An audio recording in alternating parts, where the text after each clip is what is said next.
दोस्तों अगर आप भी मोटर वाइंडिंग का काम करते हैं या फिर मोटर वाइंडिंग का काम अगर सीख रहे हैं ना, तो ये कुछ 10 चीजें आपको आना बहुत जरूरी है। तभी आप एक परफेक्ट वाइंडर कहला पाएंगे और इन्हीं चीजों की मदद से आप अपने जो अर्निंग्स है उसको बढ़ा सकते हैं। अपने वाइंडिंग की स्किल से अच्छी अर्निंग्स, अच्छी इनकम कर सकते हैं। सबसे पहली चीज है, देखिए अगर आप मोटर वाइंडिंग करते हैं तो बहुत सारे लोग ऐसे होते हैं जिनको गेज मेजर करने नहीं आता है। ये एक बहुत बड़ा ड्रॉबैक होता है। अगर आप वाइंडिंग करते हैं तो आपको गेज को मेजर करना आना चाहिए, क्योंकि जब तक आप मोटर का गेज ही मेजर नहीं करना सीखेंगे तब तक आप मोटर की वाइंडिंग कैसे कर पाएंगे। अगर मोटर के अंदर आपने गलत डेटा डाल दिया तो मोटर चलेगी नहीं, या फिर उसके अंदर फॉल्ट आएगा, या फिर वो ज्यादा एम्पियर लेगी।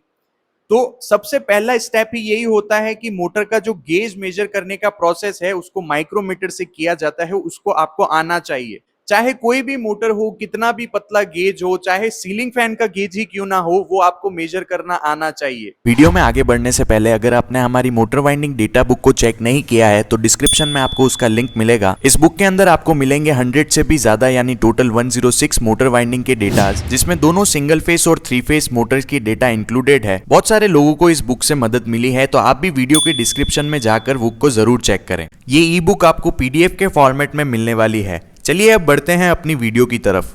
दूसरी चीज जो आपको आनी चाहिए दोस्तों, वो है मोटर के गेज को अल्टरनेट करना। देखिए अगर आप गेज सेलेक्ट करना सीख लेते हैं तो कई बार आपको ऐसा जरूरत होता है कि आपको गेज को अल्टरनेट भी करना पड़ता है। ऐसा होता है कि वो गेज हमारे पास अवेलेबल नहीं होता है, तो उसकी जगह हम कौन सा गेज डालें। तो ये चीज भी आपको आनी चाहिए। देखिए गेज जो होता है उसके एरियाज को बनाकर हम अल्टरनेट गेज लगा सकते हैं। यानी अगर 21 नंबर का गेज है तो उसका जो एरिया है उसके आसपास के एरिया को हम 2 वायर को मिलाकर बना सकते हैं और उस वायर को हम मोटर के अंदर डाल सकते हैं उसी टर्न्स को लेकर। इस तरह से हम गेज को अल्टरनेट कर सकते हैं। तो ये बहुत एक बेसिक सी चीज है जो बहुत सारे नए वाइंडर्स को नहीं आती है, या जो लोग वाइंडिंग कर रहे हैं उनको नहीं आती है। तो अगर आप अपनी स्किल्स को इंप्रूव करना चाहते हैं, मोटर वाइंडिंग को और परफेक्ट तरीके से करना चाहते हैं, तो ये चीज भी आपको आनी चाहिए। तीसरी चीज पर बात करते हैं दोस्तों, वो है मोटर की नेम प्लेट को सही से पढ़ना।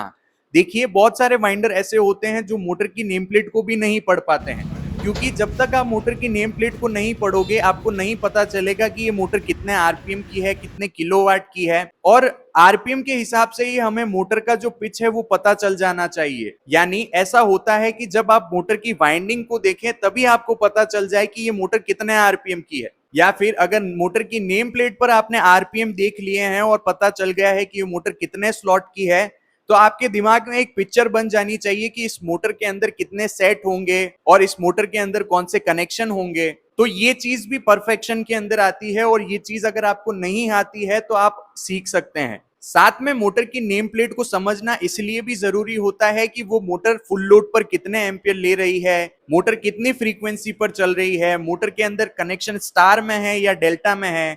ये सारी चीजें नेम प्लेट के ऊपर ही मेंशन होती है।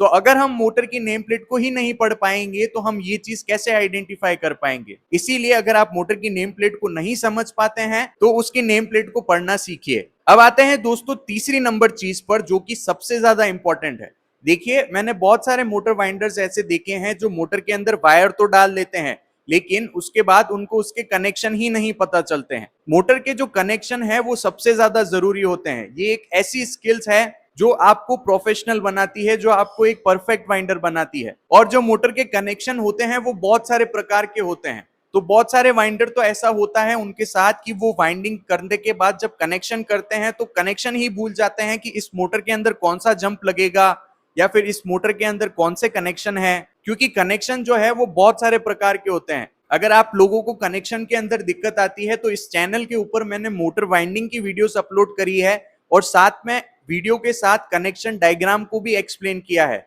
जैसे 4 वे पैरेलल कनेक्शन, डबल स्पीड के कनेक्शन, डबल डेल्टा के कनेक्शन, 900 आरपीएम 18 सेट के अंदर कनेक्शन। तो ये सारी चीजें आपको इस चैनल में मिलेगी, या फिर इस वीडियो के डिस्क्रिप्शन में मैं आप लोगों को अलग से उन वीडियो के लिंक दे दूंगा, जिससे आप कनेक्शन डायग्राम को भी समझ पाएं और वाइंडिंग की प्रोसेस को भी समझ पाएं। अब दोस्तों बात करते हैं चौथी नंबर चीज पर, जिसमें भी बहुत सारे वाइंडर कंफ्यूज हो जाते हैं।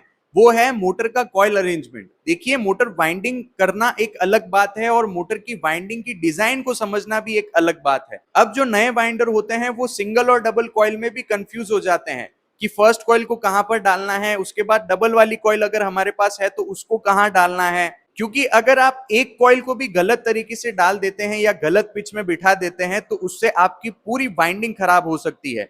यानी एक कॉइल खराब हुई उसके बाद की आगे की जो पूरी वाइंडिंग है वो खत्म हो जाएगी, और बहुत सारे लोगों के साथ ऐसा होता भी है। इसीलिए मोटर की डिजाइन को अच्छे से समझिए। अगर आपके पास मोटर नई आई है तो मोटर के अंदर कॉइल अरेंजमेंट किस प्रकार से हुआ है उसको खाली करने से पहले जरूर समझ लीजिए। और सबसे इंपॉर्टेंट बात, अगर मोटर के अंदर कोई अलग प्रकार के कनेक्शन है या फिर मोटर की डिजाइन कुछ अलग सी है तो एक पेन और पेपर लेके उसके डायग्राम बना लीजिए। ये सबसे आसान तरीका होता है और ये आपके लिए फ्यूचर में हमेशा काम देता है, ताकि अगली बार इस तरह की कोई भी मोटर आए तो आप तुरंत उसे खाली कर सकें और उस डायग्राम और उस कनेक्शन को देखकर आप वापस से वही चीज कर पाएं। इसी के साथ आप जो कॉइल अरेंजमेंट है उसका डायग्राम भी बना सकते हैं कि कौन सी कॉइल कौन से स्लॉट में बैठी है, उसके बाद सेकेंड कॉइल कौन से स्लॉट में बैठी है। ये चीज भी आप लोगों को बहुत ज्यादा मदद करेगी। अब आते हैं दोस्तों 5वीं नंबर चीज पर, वो है मीटर को सही से यूज करना। देखिए, मोटर वाइंडिंग में बहुत सारे लोग नहीं जानते हैं कि मोटर के अंदर जो जंप हम लगाते हैं, अगर वो जंप गलत हो जाए तो उसको भी हम मीटर से चेक कर सकते हैं, और उस मीटर को एलसीआर मीटर कहते हैं। वो मीटर इंडक्टेंस, कैपेसिटेंस और रेजिस्टेंस मेजर कर सकता है।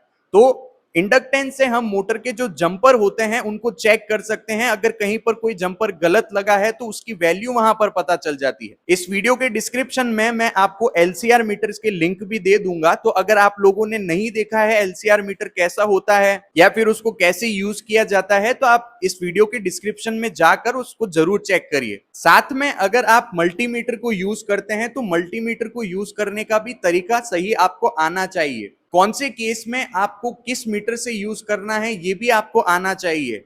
बहुत सारे लोग क्या करते हैं, जो सबमर्सिबल की मोटर होती है उसको सिर्फ मल्टीमीटर से चेक कर लेते हैं, जबकि कई बार मल्टीमीटर आपको अर्थ लीकेज फॉल्ट नहीं बताता है, लेकिन एक प्रॉपर इंसुलेशन टेस्टर यानी जो मेगर हमारा होता है वो आपको अर्थ लीकेज फॉल्ट एकदम एक्यूरेट बताता है। तो किस तरह से मीटर को यूज करना है और कौन से मीटर को कहां पर यूज करना है ये भी आप लोगों को आना चाहिए। अब दोस्तों आगे बात करते हैं हम लोग नेक्स्ट चीज पर, और वो चीज है कि इंसुलेशन को समझना। देखिए, बहुत सारे जो नए वाइंडर होते हैं उनको नहीं पता चलता है कि कौन सी मोटर के अंदर कौन सा पेपर डालना है, यानी किस कैटेगरी का इंसुलेशन डालना है। बहुत सारे लोग बड़ी मोटर के अंदर भी नॉर्मल इंसुलेशन का पेपर डाल देते हैं, जिससे मोटर ओवरहीट हो जाती है और इंसुलेशन फेलियर की वजह से मोटर जल भी जाती है। इसीलिए आप लोगों को ये पता होना चाहिए कि कौन से मोटर के अंदर नॉमेक्स पेपर डालना है, किसके अंदर पीवीसी पेपर डालना है, और अगर पीवीसी डालना भी है तो कौन सा डालना है, हमें सेपरेटर के अंदर कौन से पेपर यूज करने हैं, मोटर का स्लीव्स कौन सी यूज करनी है, उसका वार्निश किस कैटेगरी का यूज करना है। ये सारी चीजें अगर आपको आती है तभी आप एक परफेक्ट वाइंडर बनते हैं।